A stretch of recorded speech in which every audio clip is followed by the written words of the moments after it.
Nagbabala ang mga kongresista na babawiin ang prangkisa ng National Grid Corporation of the Philippines o NGCP. Ito'y matapos lumabas sa pagdinig ng House Committee on Legislative Franchises ang ilang paglabag ng kumpanya sa kanilang prangkisa.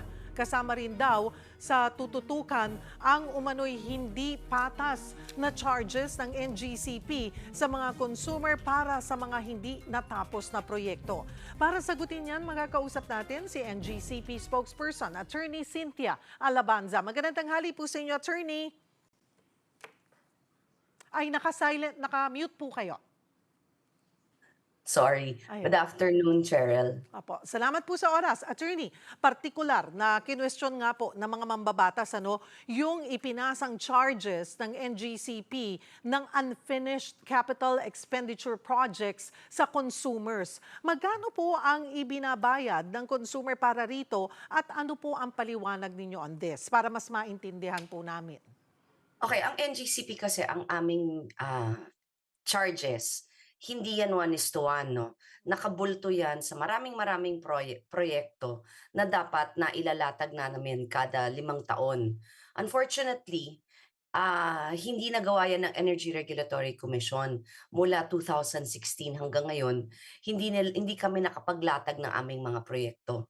So, unang-una, yung sinasabi nilang sinisingil ng hindi pa natatapos, yan ay bahagi sa regulatory framework para siguraduhing hindi mabubulunan ang mga consumers sa kanilang bayarin ukol sa mga napakalaking proyektong tinatayo namin.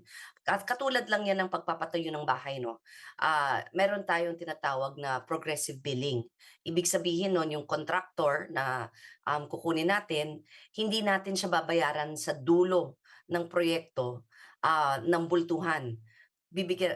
Papabayaan tayong magkaroon ng down payment tapos progressive billing after that. Dalawang purpose nun, para merong papaikuting pera ang contractor, pati na din ang consumer, yung nagpapatayo ng bahay, hindi niya bultuhang babayaran yung kabuuan ng bahay at the end of the year.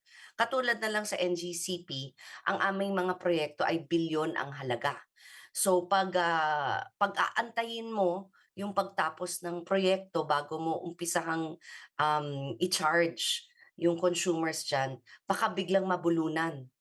In the last, 16-18 months, apat na napakalaking proyekto, na ang natapos ng NGCP. Ang halaga niyan halos 2 bilyong piso.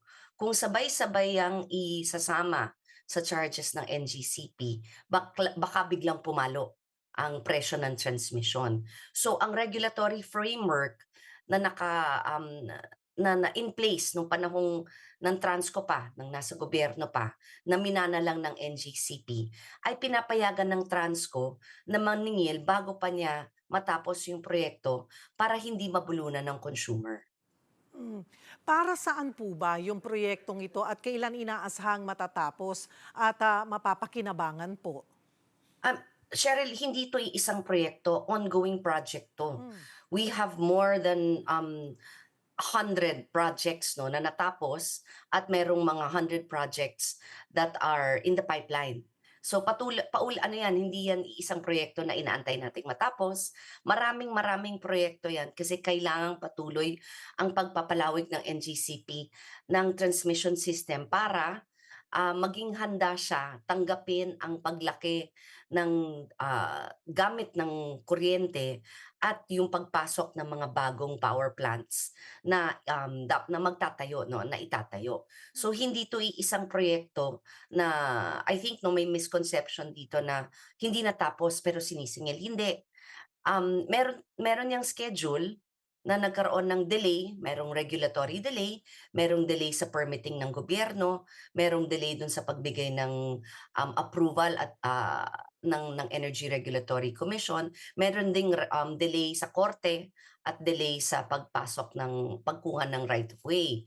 Pero lahat 'yan ongoing at natatapos rin. Mhm. So yung mga, sinita nila, couple of years ago na proyektong delayed, marami diyan natapos na. So Okay. ongoing 'yan.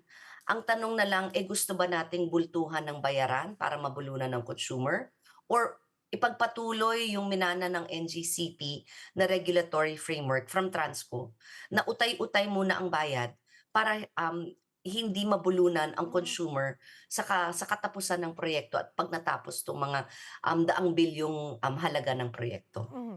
And sabi niyo rin po ay, every 5 years naglalatag kayo pero hindi nagawa sa ERC. Eh, ano pong dahilan kung bakit hindi nakapaglatag? Considering Ayoko na every 5 years naman pala 'tong paglalatag ng plano.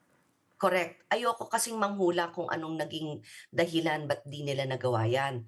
Pero yung huling approval nila covers the period 2011 to 2015. So noong 2014, dapat uumpisahan na yung susunod na period, yung tinatawag nating fourth regulatory period that covers 2016 to 2020. Noong 2014, nakikita naming mukhang hindi gagalaw. Kami na ang nag-initiate dapat nung proseso. Pero sa kasamang palad, wala ring nangyari dun sa aming in-ano 'no, sa aming efforts na yon. So hanggang natapos na ang fourth regulatory period noong 2020, pumasok na ang fifth regulatory period, between 2021 to 2025. And it's already the end of 2024 so yung original na fifth regulatory period patapos na rin Mhm. next year pero hindi pa rin natatapos. Pero sa ilalim ng, bagong ERC kay Mona de Malanta, sinubukan naman 'yan talagang i-expedite rin 'yan 'no. So I think nabago na yung regulatory periods, hindi na nasunod yung, original 5 year. So, nasa kalagitnaan kami ng pag-review nila nung nakaraang mga taon at, titingnan nila kung, yung fifth regulatory period mag-e-extend beyond 2025. Pero again 'no, dun kami siguro nahihirapan kasi yung sistema na napakalinaw nung panahon ng Transco na napakinabangan rin namin yung pagkalinaw nito nung 2011 up to 2015, medyo nagulo talaga. So, ang maraming misconception na may proyekto kaming hindi tinatapos.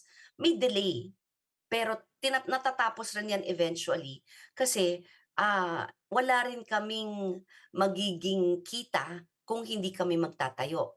May misconception diyan na ayaw ni NGCP magtayo, nagtitipid kami. Hindi ho totoo 'yun kasi kami ay revenue capped. Ang pinapayagan lang sa'min na makolekta is recovery o pagbawi ng mga ginastos. Wala kaming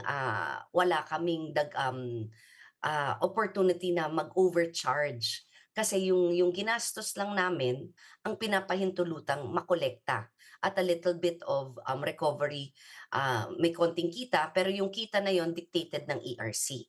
So marami talagang misconception sa negosyo ng NGCP. Balikan ko po yung naging pagdinig na po na rin po sa pagdinig na mula sa 111 projects, 77 daw po yung delayed. Although kanina, medyo na-mention nyo na po yung mga causes ng delay po. Um, I have to go back 'no, kasi yung third regulatory period na yan na binanggit, ang tagal na niyang natapos 'no. I have to go back kung how many of those laid out in the third regulatory period ang tapos na or hindi. Pero alam ko certainly more than 87. So siguro ang binabanggit nila na hindi natapos at the end of the regulatory period, I have to go back and see the data on that. Pero yun nga, at the end of the day, even if may delay yan, natatapos rin eventually. Kasi siguro ang iniisip ng tao yung katulad ng trabaho ng, minsan 'no, mag-uumpisang magbungkal sa kalye tapos iwanan lang nakabuyangyang. Hindi ho kami gano'n. Nagkakaroon lang ho talaga kami ng challenges. Isa sa mga binanggit ko sa komite kahapon sa hearing ng, Legislative Franchise Committee yesterday was yung Supreme Court ruling na, nahihirapan din kami na sinasabi nila na 'pag walang ERC approval hindi kami puwedeng magtayo ng proyekto.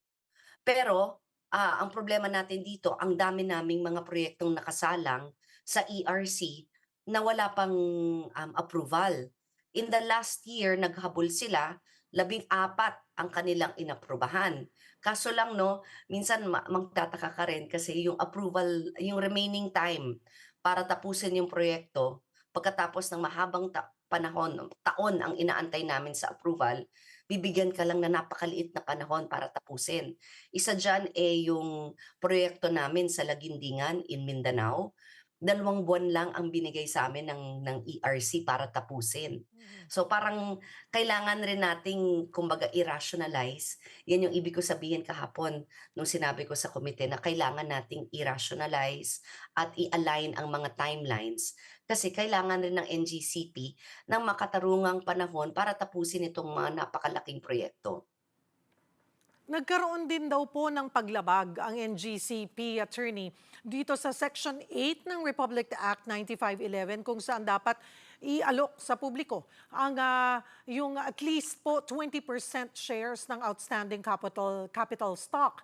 Pero 98.6% daw po ng share ng NGCP ay pag-aari ng private companies at dayuhan. Ano po ang sagot dito ng NGCP?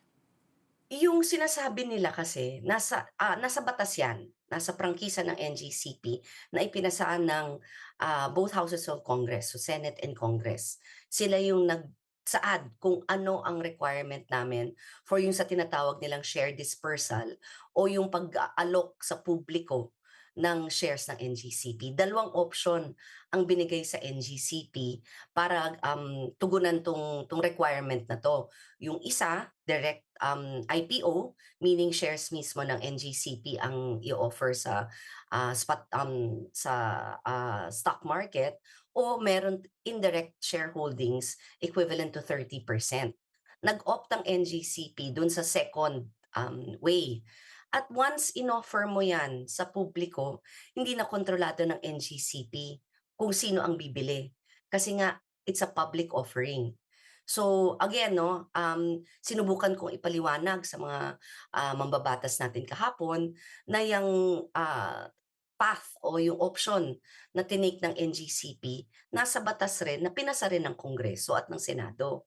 So again, kaya nga at the end sabi ko na lang, bigyan niyo lang kami ng panahon, maipapaliwanag namin kasi sinunod namin yung nakasaad sa prangkisa namin. In fact, every step of the way, humihingi kami ng guidance from our regulators at sa ibang mga ahensya ng gobyerno para siguraduhin na yung ginagawa namin sang-ayon sa batas at wala kaming violation na gagawin. Hingi na lamang din po kami sa inyo ng paalala sa mga consumer, lalo't holiday season. Well ngayon 'no, holiday season, maraming mga nagbubukas ng Christmas lights. Alalahanin lang ho natin na, although malamig ang panahon, patuloy pa rin ho dapat ang masinop na paggamit ng kuryente para hindi ho tayo magulat sa Enero, sa ating, electric bill sa Enero. Kasi 'no, papaliwanag ko na rin dito na merong, order ang ERC na sabi nila kolektahin ng NGCP, on behalf of the generator. So hindi sa'min mapupunta na halos 3 bilyong piso, na, singil para sa ancillary services na mapupunta sa generators. So para maibsan yung magiging burden natin in the coming months, siguro dapat patuloy ang pagtitipid natin ng paggamit ng kuryente. Marami pong salamat, NGCP spokesperson, Attorney Cynthia Alabanza.